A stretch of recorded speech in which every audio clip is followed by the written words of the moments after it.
Also, it looks like we've got a pretty good number of people, so I'm going to go ahead and get us started because I know it's a pretty stacked day in terms of webinars that are going on. But good morning, good afternoon, good evening, wherever you are joining us from. My name is Gretchen Hahn. I am a recruiting specialist with the Graduate College of Engineering and Enrollment Management. I am originally from the Seattle campus, and I just want to take a moment to welcome you to our Wonder Week series, and specifically our webinar for Mechanical and Industrial Engineering. We've got some great faculty and students on this with us today, and we're excited to share a little bit more information about the program with you. I just want to start with a bit of an overview of Northeastern for those of you that are maybe very early on in your process of applying and may not know a ton about what Northeastern has to offer. Northeastern is a top-ranked R1 research and experiential learning university.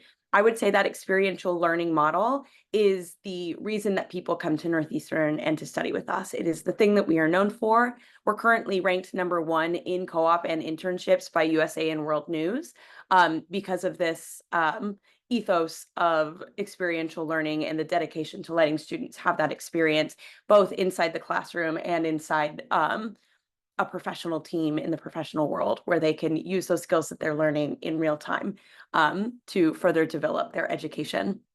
The university itself is comprised of 10 colleges and schools with over 50,000 students, and that is across all of our degree ranges, all the way down from the bachelor's degree up to the doctorate degree. Currently, we have $282 million in external research awards, which is, again, a huge part of that R1 research denotation that we have and a key component of the experiential learning model as well. And our original campus is in Boston, but we are a part of a global university system with 13 other campuses, which is why I said I am joining from the Seattle campus here. For those of you that don't know what our global university system is, it is a group of campuses that we have placed across the country in different cultural and technological hubs that we have partnerships in, that we have co-ops in, and that we believe is a great place for our students to learn and grow and study. Here is a group of all of the campuses where you can study engineering at this current point in time. And it's such a unique experience to be on one of these campuses and a unique opportunity to grow and learn. And I know it's been really useful for all the students that I know that are on those campuses. So a lot of ways to sort of shape your graduate career. A little bit more about the College of Engineering specifically. Our enrollment is just over 10,000 students as of fall 2024, with about 3,700 of that being our undergrads and 6,200 being graduate. Our master's programs are up about 68% from 2020 to 2024, which means it's a very exciting time to be in the College of Engineering. There's a lot of growth going on and a lot of opportunity to learn and grow with us. Our academic programs, like I said, range from the bachelor's level up to the PhD with over 110 academic degrees, certificates, and minors, making it very accessible to get into engineering and offering a lot of different things to work for different students. For faculty, we have 400 full-time faculty, and 246 of those are tenure or tenure track faculty as well. They are a huge part of what makes Northeastern Northeastern with the work that they are doing and the research that they are conducting across our campuses. That research has 104 million in external research awards as of fall 2024, which is also up 35% from 2020. And we hope that number continues to grow. But the culmination of all of these different facts has resulted in Northeastern being a 38 best engineering graduate school and a top 35 best engineering undergrad. So again, a very exciting time to be joining us. And then we have one more sort of overlook of all of our academic programs. We talked a little bit about all of the different types across degrees, but here is a closer look at the programming across all of our campuses. So these are currently the available College of Engineering programs on each different campus that you can see. And then before I turn it over to my colleague, I just want to leave you with sort of the mission of what the COE is all about, given all of this information that I've just presented to you, what it is that we are looking for and what we hope that our students will have by the time that they graduate. As an academic institution, main product is people. Our success is based on the quantity and quality of the people we produce. And we look at that as the difference between a good engineer and a transformative engineer. That is how we quantify that quality and quantity. So a good engineer is someone who can solve problems, and a great engineer is someone who solves important problems. But we are looking for that transformative engineer, which is someone who discovers and solves important problems. And we hope that that will all be you one day. And with that, I'd love to turn it over to Aslam. Thank you. So hello, everyone. I'm the Associate Chair of Graduate Studies at the Mechanical and Industrial Engineering. Thank you for your interest in our program, and I will just follow up with a brief discussion of the graduate programs at our department, and then just kind of open it up to questions and further presentation by the ambassadors and so on. So next, please. So I don't think we really need to go through this again because I think we had an updated version of this, so we can just pass through these slides. Just next, please. This is about College of Engineering. So in Mechanical and Industrial Engineering at Northeastern University, we are, as all the other departments in College of Engineering, highly ranked, and we are a research intensive department. And we have our faculty, is research active, which means that, and highly funded, externally funded, which really means that if you were to join us, you would get a good opportunity of being involved in a wide variety of research activities if you're interested in that. So we have about 150, 160 PhD students, more than 1,200 MS students, and then we have about the same amount of undergraduates within mechanical and industrial engineering, which really means that we are a very large department, and it's partially because we combine 3 disciplines, including mechanical engineering, materials engineering, and industrial engineering, all in one department, which gives quite good opportunities for interdisciplinary research, as well as I said, a wide variety of teaching and research activities within just one department. Next, please. So the department is run by people, and like as we say, like people are important, and the department is run by people. We have a department chair, Yingzi Lin, who just became the department chair. I have been serving as the associate chair for graduate of studies for over 4 years, and then we have associate chairs that help us with undergraduate affairs, research, and operations. Next, please. But what's more important is that in terms of the graduate affairs context, that I'm helped by a bunch of people.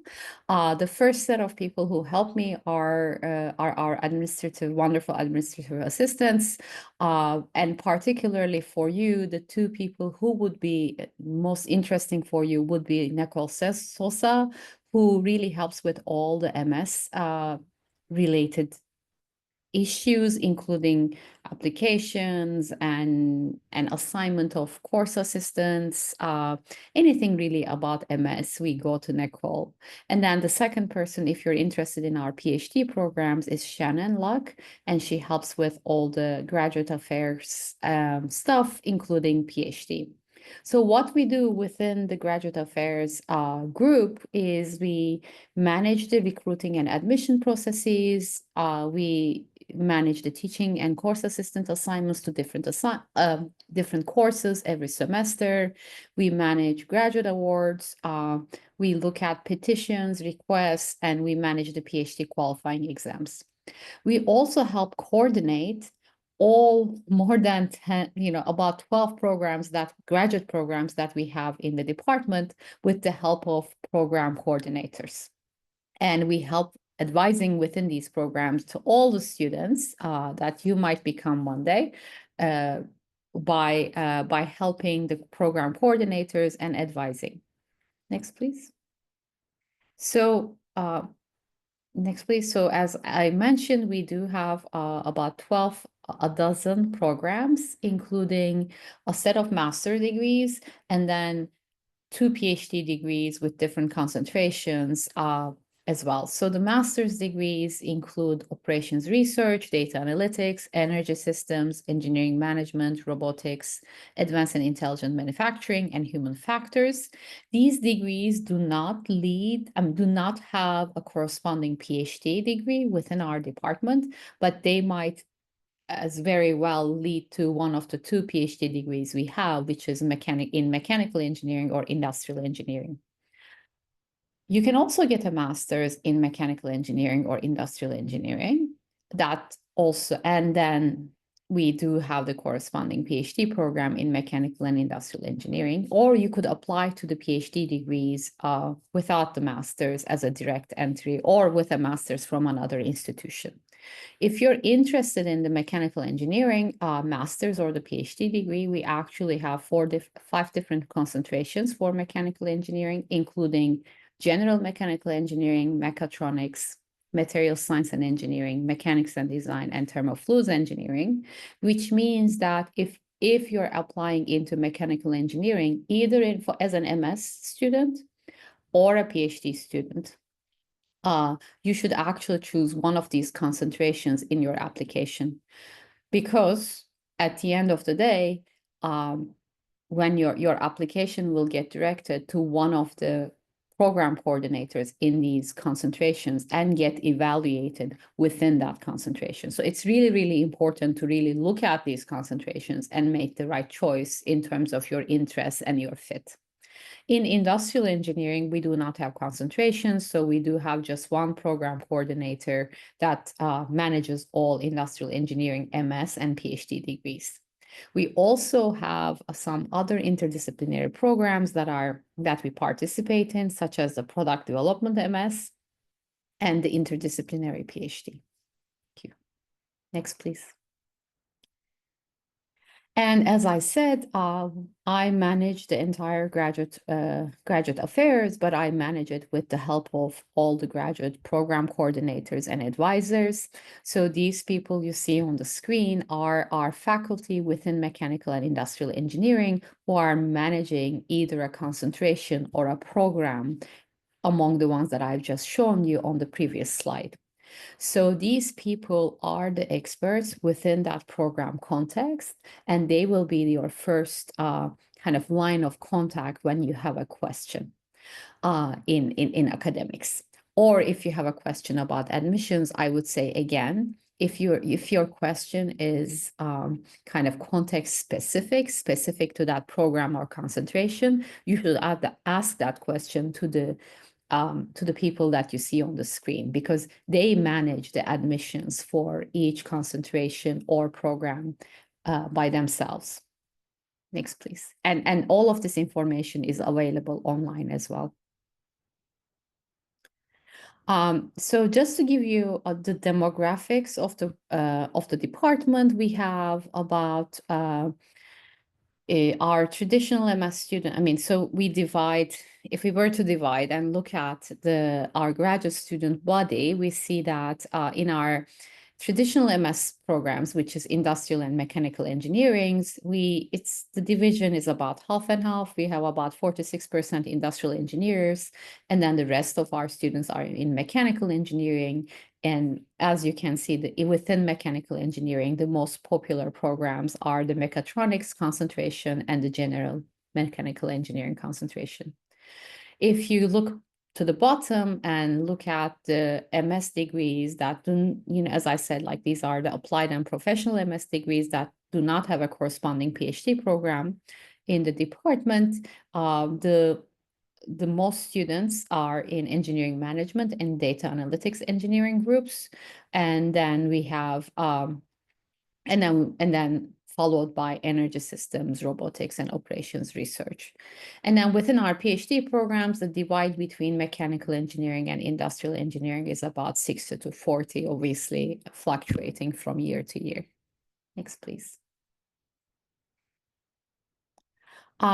So as kind of following up on what I said about the concentrations within the PhD degree, officially the PhD degrees do not have a concentration, but when you're applying into the department, you should choose one if you're applying into the PhD in mechanical engineering, because as I said before, your application gets directed to that program and concentration, and it will get reviewed by the faculty within that concentration. So it's really, really important to choose the right concentration. You can choose more than one potentially, but it's important because it really determines which faculty looks at your application, particularly for the PhD degrees, PhD applicants. And then if you become a PhD student within our department, the concentration also determines your kind of path through the department, including the qualification, for example, including the qualifying exams that you have to take to become a PhD candidate. Next, please. And then for the Master of Science programs, MS programs in the department, first of all, again, I want to repeat, if you're applying within the mechanical engineering department, it's important to choose the concentrations, because the concentrations and the programs that you apply to actually determine your graduation requirements in the MS programs as well.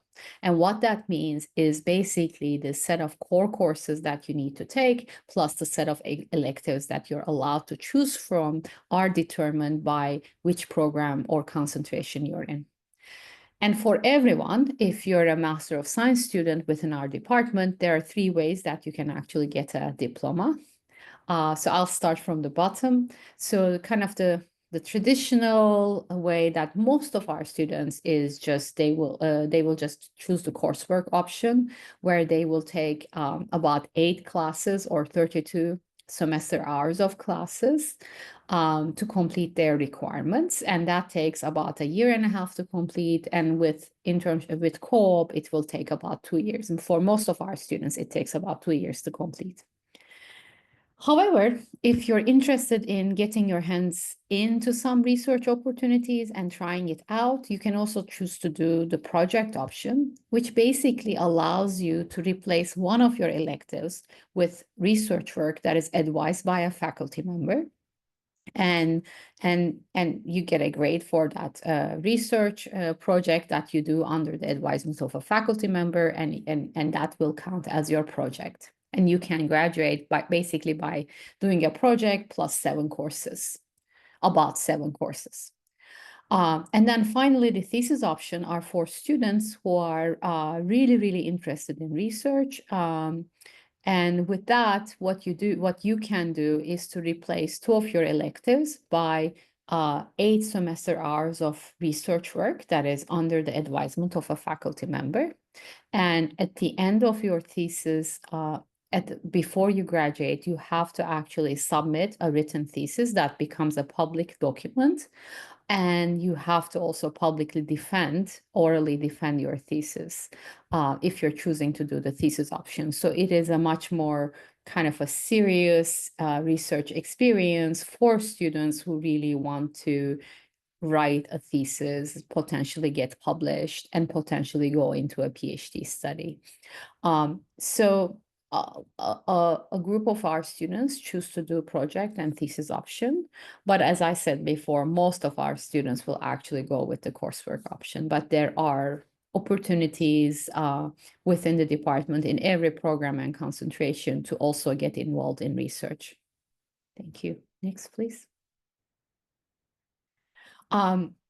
So these are slides to just kind of give a very small peek into the research that goes on in our department. As I said, because we're a very widely distributed department in mechanical materials and industrial engineering, our research is kind of all over the place, but that also gives quite a bit of exciting opportunities, all the way from looking at human trafficking networks to kind of nanoscale radiative heat transfer for enhanced thermal infrared energy conversion and cooling, to Industry 4.0, to looking at how to actually prescribe pain medication to avoid addiction. Next, please. And carrying on, we do have a large group of people working on cold spray manufacturing, which is really a particular version of additive manufacturing with a very large project that involves actually both mechanical and industrial engineers and materials engineers. We have a strong group of faculty who's in energy systems and sustainability, and who have been, like Professor Hamid Metgalchi, who have been recognized by national institutions in their work in these topics. And again, in materials engineering, we do have people who do both experimental and computational work, such as Professor Jamali here. Next, please.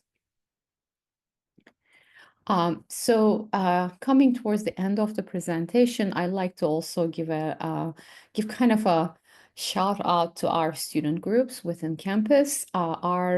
We do have several very strong student organizations, professional organizations that have a student chapter on our campus, including the Informs chapter at Northeastern University, the Energy Systems Society chapter, and the Engineering Management Student Organization. These are groups that are led and run by students with faculty advisement. So for example, Informs, I am the faculty advisor for Informs, so I'm a bit biased, but we are,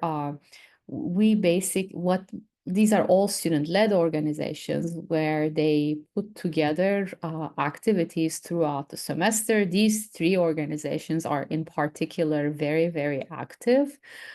In fact, the Energy Systems Society runs a conference on campus every fall, bringing together a bunch of people from industry, academia, government to campus so that our students can interact with them. It's usually a really big event, very well attended.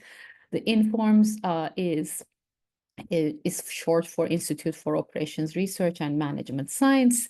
And that organization has also been very, very active, running alumni panels, different workshops, challenges, different activities, and it has gotten the national recognition by a couple of awards over the last, let's say, 10 years from the National Informed Society.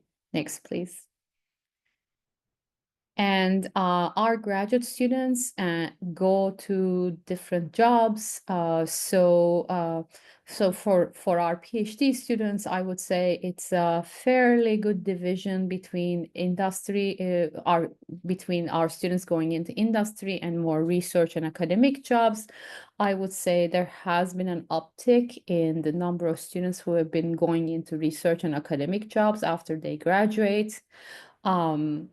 So here's like some examples where some of our students who went into postdocs or faculty positions, or students who gone into other industrial jobs. Next, please. Yeah, and this is just kind of another slide about showing all the exciting activities that our students get to be part of in the on Northeastern campus. On the top, we see two of our students, one of our students, past students, Sudbe, looking into a brain model. She worked with Professor Barabasi at the Network Science Institute. She has graduated since then.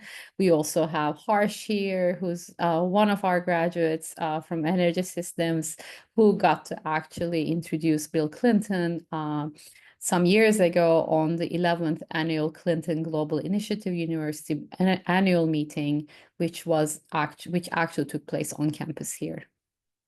Next, please. So I think I'm done. I'll be here to answer questions for the rest of the session. Thank you. Thank you so much, Aslam.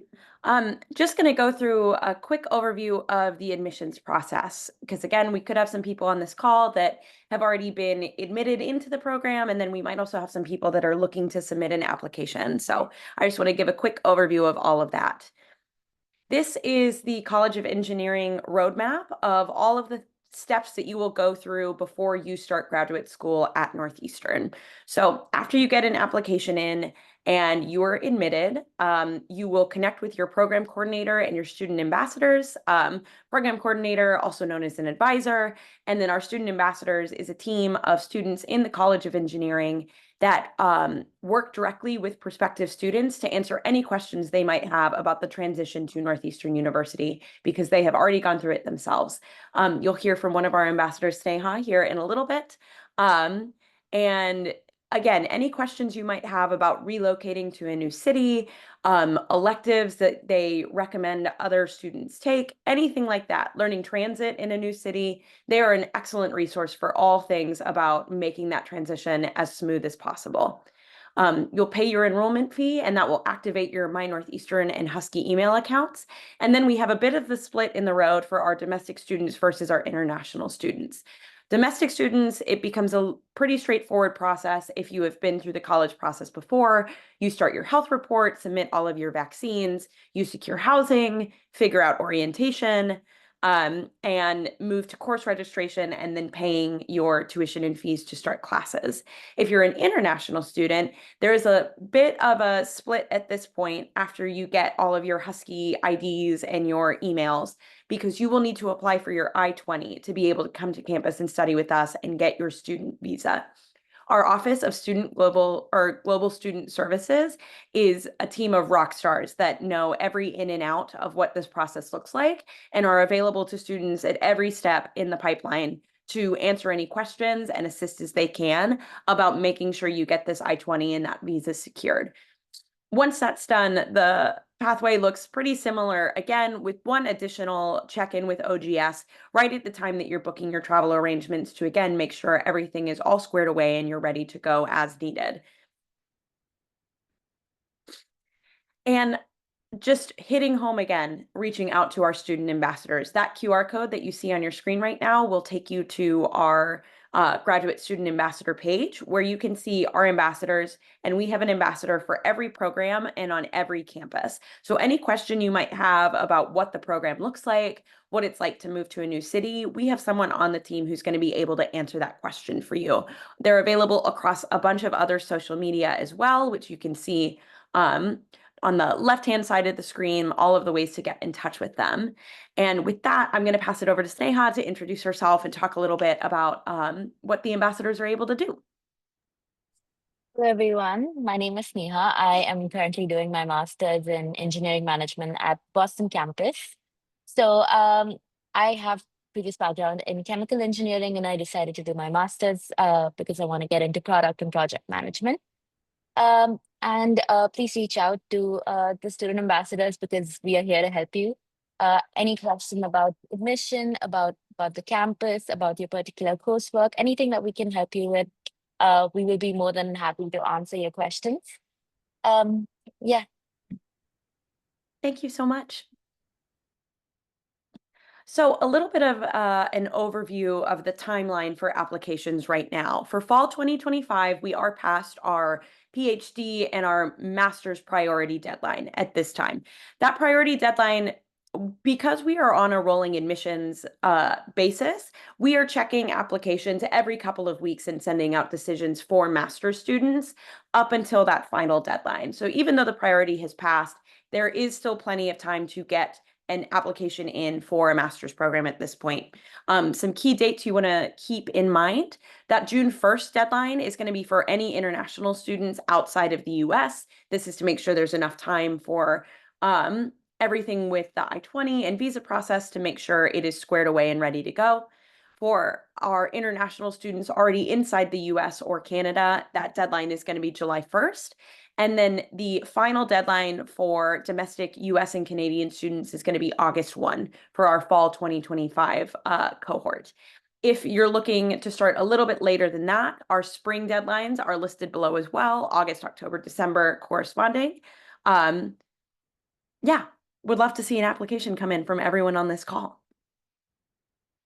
A little bit about the admissions requirements. As far as a graduate application goes, it is fairly straightforward. We require 2 letters of recommendation, your unofficial transcripts at the time of application, your statement of purpose, and your resume. There's been a couple of questions in the chat so far about an application fee waiver, and the College of Engineering has made a decision to waive all application fees for fall 2025 and spring 2026 applications. So if you go in and start an application with us now, or you're in the process of doing that, you will not be prompted to put in an application fee. Something else to keep in mind, if you are an international student and you completed your undergrad in a country outside of the US, there are some requirements around English proficiency exams. You can take an IELTS, a TOEFL, or a Duolingo test. And those corresponding scores are listed on the graduate admissions website to know what the minimum is depending on what test you're going to take. There is also a list on that website of any undergraduate institutions that are exempt from the English proficiency exam. And all of that information, again, is going to be found online for each specific circumstance of every student.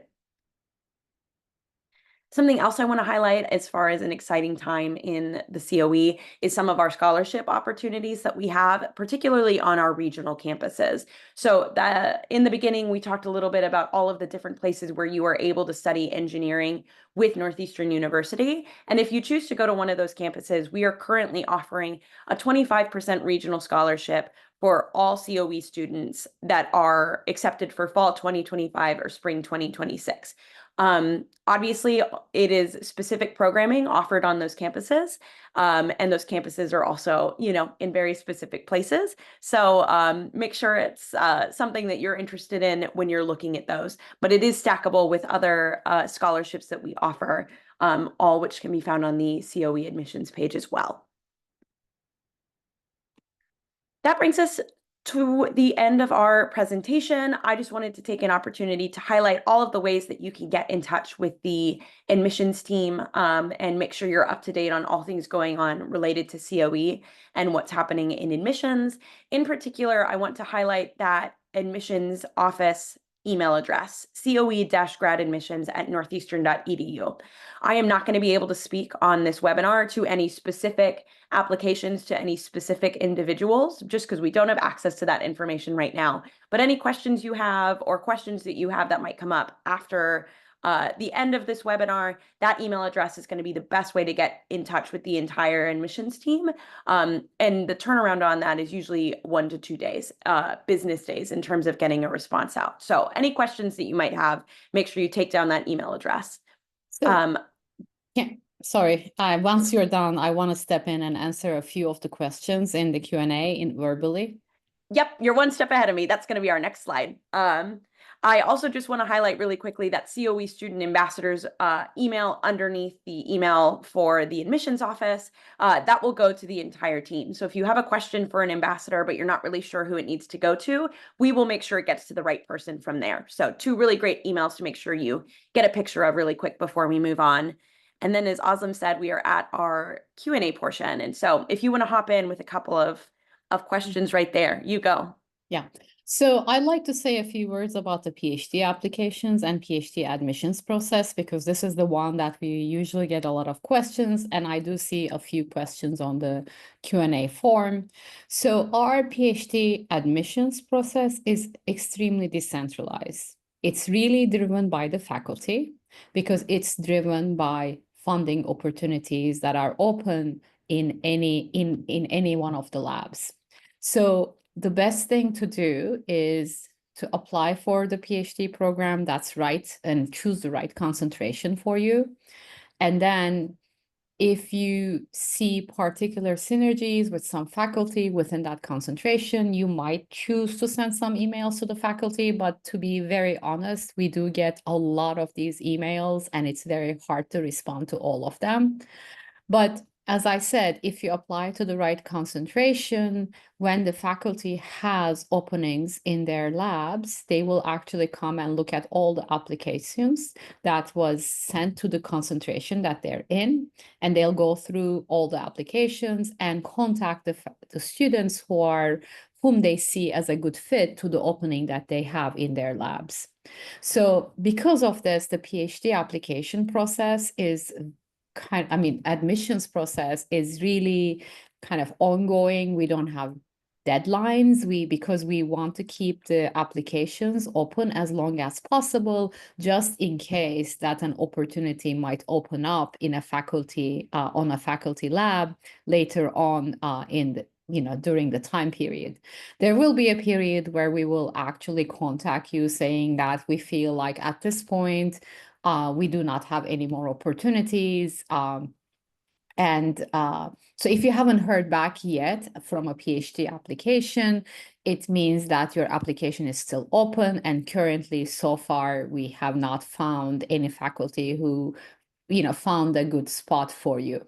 And as I said, at one point you will get an email saying that regretfully we couldn't find any openings for you in our program, or you might get another email saying like, if you want to remain on a waiting list, we can keep your application open on the waiting list. So it depends on how things are going in terms of how funding and just kind of opportunities in the labs are dynamically changing over time. So that's one thing that I want to say about the admissions process.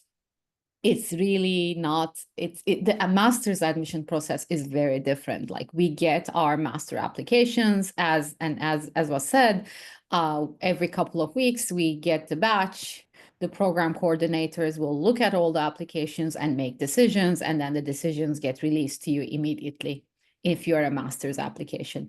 If you're a PhD applicant, it just kind of like the applications just get stored in our databases, and faculty will come in and look at these databases as they need students.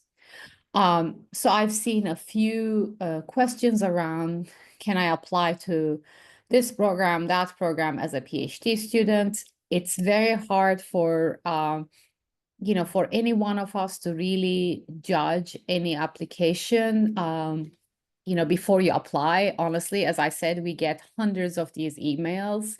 So the best way to find out would be to apply. And now, as was said, like, we don't even have an application fee. So if you want your application to be taken seriously, it's a good idea to just apply and put in all your materials so that it can get evaluated thoroughly by the right faculty members. Every year, we do admit students who are directly coming out of undergraduates and also coming out of master's programs. The PhD programs are very highly competitive.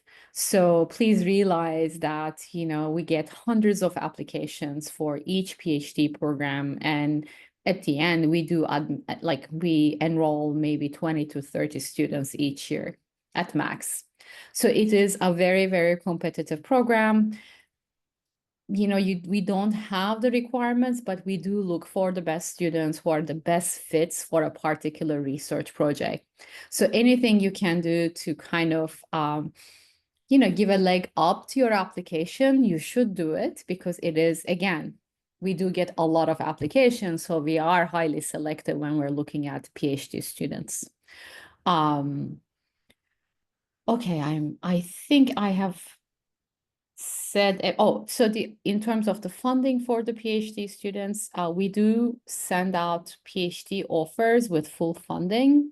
The funding might be coming from fellowship, research assistantships, or teaching assistantships. It depends on the kind of the financial packet that the faculty member is able to put together to admit a student, and all the applications that we send out, all the admissions that we send out will be with a full financial packet. And that's why it's a very highly competitive program, because we do not admit any students that we cannot support financially.